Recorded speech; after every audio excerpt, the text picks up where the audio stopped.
I can't!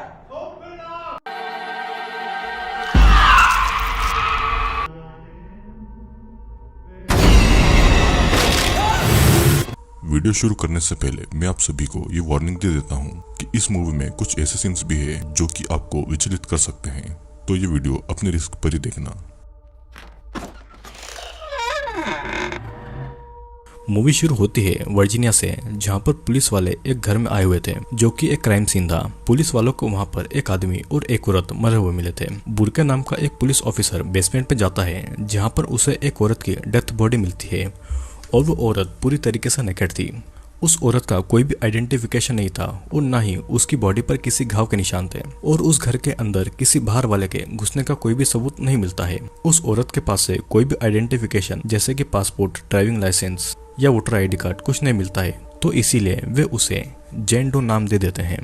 अब उस town के सरकारी ऑटोप्सी ऑफिस में टॉमी और उसके बेटे ऑस्टिन को दिखाया जाता है, जो कि एक डेथ बॉडी पर पोस्टमार्टम यानी कि उसकी ऑटोप्सी कर रहे थे। ऑस्टिन इस काम में नया था, तो उसके पिता टॉमी उसे सिखा भी रहे थे और वो उसे सिखाते सिखाते कुछ क्वेश्चन भी पूछ रहा था। ऑस्टिन कुछ सवालों का गलत जवाब दे देता है, तो टॉमी उसे सही करता है। टॉमी फिर अपने बेटे से उसके रात के प्लान के बारे में पूछता है, और ऑस्टिन रात को अपनी गर्लफ्रेंड एमा के साथ में घूमने जाने वाला था, और टॉमी उसे उस रूम को साफ करके जाने को कहता है। वो फिर पोस्टमार्टम की हुई डेथ बॉडीज को उस मॉर्ग में रखता है और सब कुछ साफ करके वो जाने ही वाला था, और तभी उसके फादर की कैट स्टैनली एक मरा हुआ चूहा उठाकर लेकर आ गई थी, और तभी वहां पर एमा आकर उसे डरा देती है। एमा फिर ऑस्टिन से ये जिद करने लगती है कि उसे डेथ बॉडीज को देखना है। ऑस्टिन उसे मना करता है क्योंकि उसके फादर को इन सबसे छेड़खानी करना नहीं पसंद था। एमा फिर भी नहीं मानती है, तो ऑस्टिन उसे ऑटोप्सी रूम में ले जाकर वहां पर उसे कोई भी एक बॉक्स को चुनने को कहता है, और वो उसी बॉक्स की डेथ बॉडी उसे निकाल कर दिखाएगा। एमा एक डेथ बॉडी चुनती है और डेथ बॉडी के पैर पर एक बॉल बंधी हुई थी। एमा फिर इस बॉल के बारे में टॉमी से पूछती है, तो टॉमी के मुताबिक पुराने जमाने में पूर्वज डेथ बॉडी के पैरों पर बॉल बांध देते थे ताकि उन्हें ये पता हो कि ये डेथ बॉडी है कि वो आदमी मर गया है, वो हिल तो नहीं रहा है। उसी टाइम से आज तक ये प्रथा चली आ रही थी। एमा फिर कुछ और क्वेश्चन पूछती है और टॉमी उन सबके अच्छे से जवाब देता है।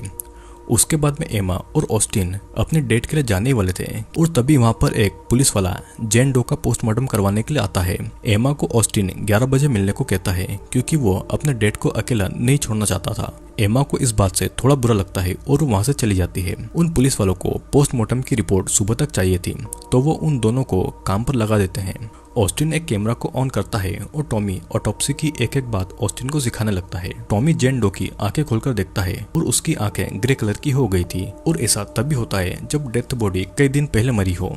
जेन के हाथ की कलाई टूट चुकी थी, पर उसकी स्किन के ऊपर कोई भी निशान नहीं थे जिससे कि हड्डी टूटी हो, और दोनों काफी ज्यादा कंफ्यूज थे क्योंकि बॉडी पर कहीं भी कोई निशान नहीं था। लेकिन उस बॉडी के नाखूनों में काली मिट्टी भरी हुई थी, और ऐसी काली मिट्टी सिर्फ नॉर्थ की साइड में ही मिलती है। जेन डो का जब मुंह खोला जाता है तो उसकी जीभ को काट लिया गया था।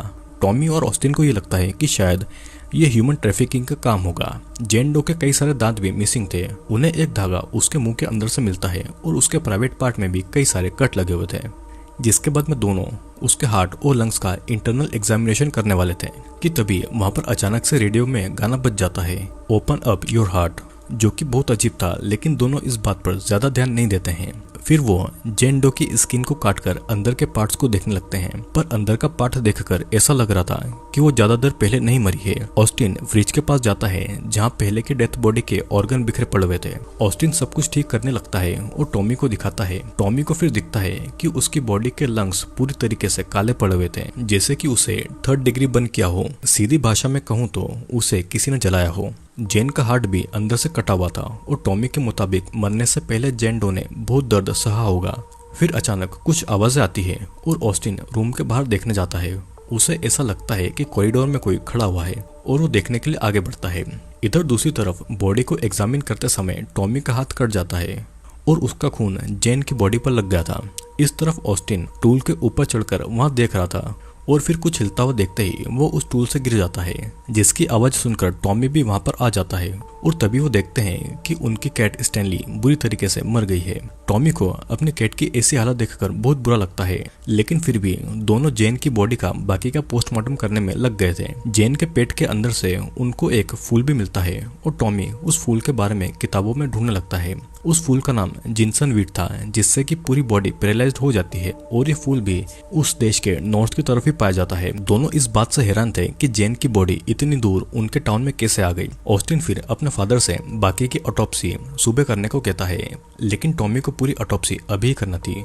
कुछ देर के बाद में टॉमी को जेन के पेट में से एक कपड़े में लिपटा हुआ उसका एक मिसिंग दांत मिलता है और उस कपड़े पे रोमन लेटर और कुछ सिंबल भी बने हुए थे। उस कपड़े को जेन के पेट के एसिड से पिघल जाना चाहिए था, लेकिन ऐसा नहीं हुआ और इस बात से ऑस्टिन और टॉमी दोनों हैरान थे। टॉमी इस नतीजे पर पहुंचता है कि जेन को ह्यूमन सेक्रीफाइस किया गया होगा और तभी रेडियो पे बार बार अजीब तरह के गाने बज रहे थे। ऑस्टिन को इस बात से अजीब लगता है और वो अपने फादर को घर चलने को कह रहा था, पर टॉमी को जेन की ऑटोप्सी पूरी करना थी। उसके बाद ही टॉमी को जेन की चमड़ी के अंदर वही सिंबल और रोमन लेटर लिखे हुए दिखाई देते हैं जो कि उस कपड़े पर लिखे थे, जिसे देखकर दोनों बहुत ज्यादा हैरान हो गए थे, क्योंकि आखिर कोई कैसे किसी की स्किन के अंदर लिख सकता है। तभी रूम की सारी लाइटें ब्लास्ट हो जाती है और अंधेरा हो जाता है। ऑस्टिन जब टॉर्च जलाकर देखता है तो वहां पर बाकी की डेथ बॉडीज भी गायब हो गई थी। वो ऑस्टिन को लेकर वहां से बाहर निकलने की कोशिश करता है, पर वहां का एलिवेटर काम ही नहीं कर रहा था और बाकी के एग्जिट डोर्स भी खुल नहीं रहे थे। उनके फोन में भी नेटवर्क नहीं आ रहा था और वो मदद के लिए किसी को भी नहीं बुला सकते थे। दोनों फिर से ऑटोप्सी रूम में जाकर वहां के लैंडलाइन को यूज करके मदद लाने की सोचते हैं और दोनों को कॉरिडोर में कुछ अजीब दिखाई देता है। वो दोनों ऑटोप्सी रूम में दौड़कर आकर डोर को बंद कर लेते हैं और टॉमी पुलिस को फोन लगाता है, पर पुलिस ऑफिसर बुरके उनकी आवाज नहीं सुन पा रहा था। दोनों को ही बहुत ही डर लग रहा था और तभी उनको दिखाई देता है कि एक डेथ बॉडी उनके रूम का डोर खोलने वाला था, लेकिन वो दोनों एक अलमारी को डोर पर रखकर उसे ऐसा करने से रोक देते हैं। उसके बाद में टॉमी खुद को साफ करने के लिए बाथरूम में जाता है। तभी ऑस्टिन कहता है कि उनको यहाँ से जल्दी निकल देना चाहिए और तभी टॉमी को कोई एंटिटी बाथरूम के अंदर खींचकर उसके पूरे शरीर पर जख्म दे देती है। ऑस्टिन बाहर से दरवाजा तोड़ने की कोशिश कर रहा था, पर किसी तरह से वो टॉमी को बाहर निकाल लेता है। दोनों को ये यकीन हो गया था कि सब कुछ जेन डो ही कर रही है। फिर पूरी बात पता लगाने के लिए वो दोनों फिर से ऑटोप्सी रूम में जाते हैं। वो दोनों वहां पर जाकर देखते हैं कि जो कुछ भी जेन डो के इंटरनल बॉडी के पार्ट्स उन्होंने निकाले थे, उन बॉडी के पार्ट्स में अब सड़न लगना चालू हो गई थी।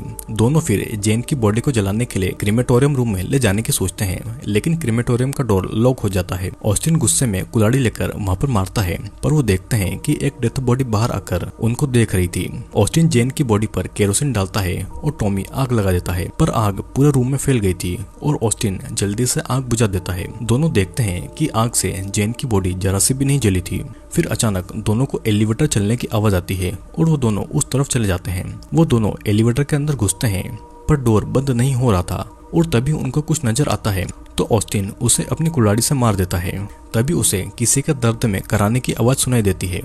जब वो देखते हैं तो वहां पर और कोई नहीं बल्कि ऑस्टिन की गर्लफ्रेंड एमा थी, जो कि ऑस्टिन को डेट पर ले जाने के लिए आई हुई थी और गलती से ऑस्टिन ने उसे ही मार डाला था। एमा की मौत पर ऑस्टिन बहुत ज्यादा रोता है और दुखी था और टॉमी उसे अंदर लाता है क्योंकि एलिवेटर फिर से चलने लग गया था, लेकिन आधे रास्ते में ही एलिवेटर फिर से रुक जाता है। टॉमी ऑस्टिन को संभालता है और बताता है कि उसकी माँ की मौत के समय भी वो ऐसे ही रोया था, लेकिन ऐसे समय में उसे खुद को संभालना होगा। ऑस्टिन को ये समझ नहीं आ रहा था कि जेन ने उनको अभी तक मारा क्यों नहीं है और टॉमी के मुताबिक जेन ये चाहती थी कि वे लोग उसका सच पता लगाएं और इसीलिए उन्हें फिर से ऑटोप्सी रूम में जाना चाहिए। दोनों फिर से ऑटोप्सी रूम में जाते हैं और कॉरिडोर में उन्हें क्रीमेटोरियम से धुआं आता हुआ दिखाई देता है। तभी कोई अनजान शक्ति टॉमी पर हमला कर देती है और ऑस्टिन किसी तरह से टॉमी को ऑटोप्सी रूम में लाता है।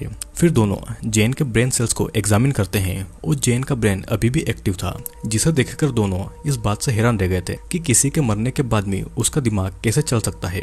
दोनों फिर से उस कपड़े के टुकड़े के रोमन लेटर्स को पढ़ने लगते हैं। उन्हें ये पता लगता है कि 1693 के समय पर सलेम विच ट्रायल हुआ था, जहाँ पे किसी निर्दोष लड़की को भी विच यानी कि चुड़ैल बताकर सजा दे दी जाती थी और वो निर्दोष लड़कियां अपना बदला चाहती थी। उन्होंने जितना ज्यादा दर्द सहा था वो उतना दर्द इंसान को जिंदा रहते समय देना चाहती थी और वो अपना बदला कभी नहीं रोकेगी। अब टॉमी जेन के पास आकर कहता है कि वो उसे सजा दे दे और उसके बेटे को जाने दे, और ऐसा कहते ही उसके तुरंत बाद टॉमी का हाथ और कलाई खुद ब खुद टूटने लगते हैं और वो तड़पते हुए चिल्लाने लगता है। जैसे जैसे टॉमी को दर्द मिल रहा था और उसकी हड्डियां टूट रही थी, वैसे वैसे जेन डो की बॉडी के घाव ठीक हो रहे थे। अब फिर टॉमी अपने बेटे ऑस्टिन को उसकी जीभ काटने को कहता है ताकि रिचुअल खत्म हो जाए और जेन उनको छोड़ दे।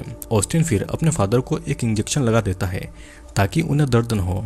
फिर तभी ऑस्टिन को ऊपर के फ्लोर से आवाज आती है तो वो देखने जाता है, लेकिन वो बस हेल्यूसिनेट कर रहा था और अचानक ऑस्टिन को अपने फादर की आत्मा दिखाई देती है, जिसे देखकर वो डर जाता है और उसका बैलेंस बिगड़कर वो ऊपर के फ्लोर से नीचे गिरकर मारा जाता है। अब अगले दिन पुलिस वाले वहां पर आते हैं पर उन्हें कोई भी सुराग नहीं मिलता है और ये बिल्कुल मूवी के पहले वाले सीन की तरह ही था। वहाँ पर भी टॉमी, ऑस्टिन और उसकी गर्लफ्रेंड एमा की मौत के कोई भी सुराग नहीं मिल रहे थे और पुलिस वाले जेन की बॉडी को देखकर बहुत ज्यादा कंफ्यूज थे। तभी पुलिस ऑफिसर बुर्के जेन की बॉडी को वर्जीनिया कॉमनवेल्थ यूनिवर्सिटी भेजने को कह देता है, जहाँ पर वे लोग इस बॉडी को एग्जामिन कर पाए। अब कार में बॉडी को डालकर वहाँ के लिए ले जाया जाता है और कार के रेडियो में भी वही गाना बज रहा था, ओपन अप योर हार्ट।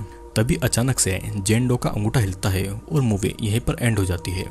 दोस्तों, इस मूवी की स्टार्टिंग में ये बताया गया था कि पुलिस वालों को जेन डो की बॉडी मिलती है। जब जेन की बॉडी को पोस्टमार्टम के लिए भेजा गया तो उन्हें ये पता लगा कि जेन के साथ में कोई ह्यूमन सेक्रीफाइस किया गया था। जेन अपना बदला ले रही थी, जो भी दर्द उसे मिला था वो इंसानों को जीते जी वो दर्द देना चाहती थी। जेन मर तो चुकी थी, लेकिन उसके ऊपर जो रिचुअल हुआ था उससे उसका ब्रेन एक्टिव था और उसके आसपास की एविल एंटिटी उसके आसपास के लोगों को मार डालती है। तो ऐसा कहा जा सकता है कि जेन कई सौ सालों से लोगों को मार रही है। दोस्तों, आपका क्या ख्याल है इस मूवी के बारे में? मूवी बहुत ज़्यादा इंटरेस्टिंग है और अगर आपको मूवी देखना है तो मेरे टेलीग्राम चैनल को ज्वाइन कर लेना, क्योंकि वहाँ पर आपको बहुत सारी मूवीज़ मिल जाएंगी। तो अब हम मिलेंगे अगले वीडियो में।